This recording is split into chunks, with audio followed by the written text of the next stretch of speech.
sa mapagpalang gabi po, lagi na lang, yung biglaan, prompto lagi ito mga invitation na nangyayari ngayon. Mainit na nga yung panahon, kailangan pa natin ng kailangan mabilisan na talaga. Anyway, in behalf of the Coalition of Filipino Community Organization, ang aming pasasalamat sa inyong kooperasyon, especially sa OFW at May. Napakaswerte ng mga members mo dahil ikaw ang nandyan. Nasunyapan ko ang paglago ninyo, pag-umpisa ninyo. Hanggang sa ngayon, nandyan pa rin ang OFW. Though there are 2 chapters, but we are proud to have both of them actually in our work.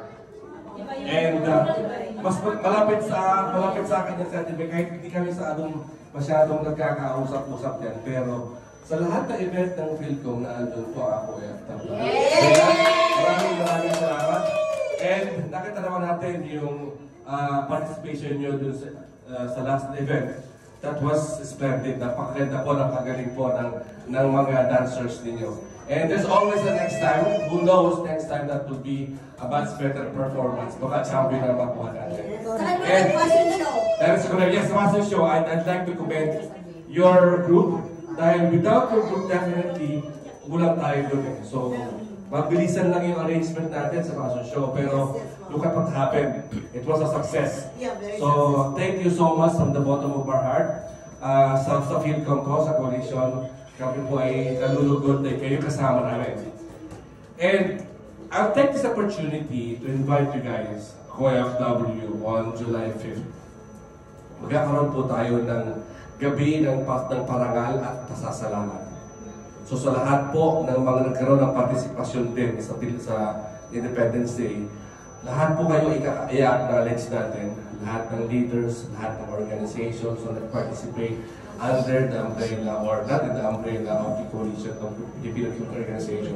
Bibigyan po namin kayo ng karampatang parangal. Medyo hindi tayo nabanggit doon, so we will give justice.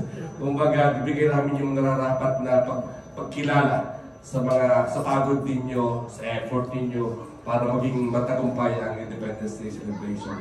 And at the same time, yung parangal doon sa mga tatatanging Pilipino na andito sa Kuwait. For example, yung ating mga HSW that who serve around 45 years na, nandito pa rin, 35 years, 25 years, so bibigyan natin ng special awards.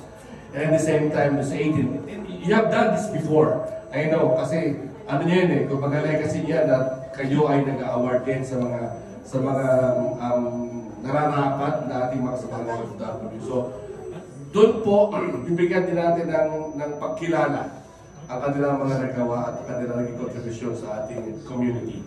Yung mga Filipino businessmen, definitely you will be there. I'll be asking your presence and we'll be giving you the recognition of putting this establishment for the Filipino community, basically. Malaki po ang natutulong ninyo, actually. Hindi nyo lang siguro naramdaman. It's not like only a business, but it's a legacy perhaps in your own motive, in your own goal, na makatulong dun sa mga bata, mga anak ng ating mga kababayan. So from the bottom of our heart, thank you so much po. And hopefully you will be there. And definitely, Mama Lisa, I will, magtatampo ako pag hindi ka pumunta. Lahat, dapat kayo pumunta dahil bibigyan din namin po kayo ng recognition. Kasi madalang yun eh. Magkaroon pa lang isang anak na isang lawyer na Pilipino, half ko ini. That is something. So, yung mga ganong yung mga ibang mga business owners na matagal natin dito, na hindi bibigyan ng recognition for fast, we'll try to give you the just recognition. This is our way of showing you our appreciation dun sa community, sa importance na binibigay nyo sa community natin. Siguro ako baga, ang mga atin po doon is lahat ng leaders under ng coalition, lahat po ng mga sponsors natin, embassy will be there also. So, ang costume po natin is a Filipiniana. That was the same as last year.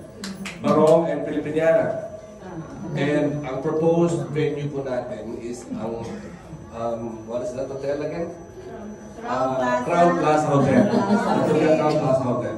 So, May mahaba tayong red carpet at kayo po ay raramba doon suot ang Pilipinyana. Let's be proud wearing our national dress.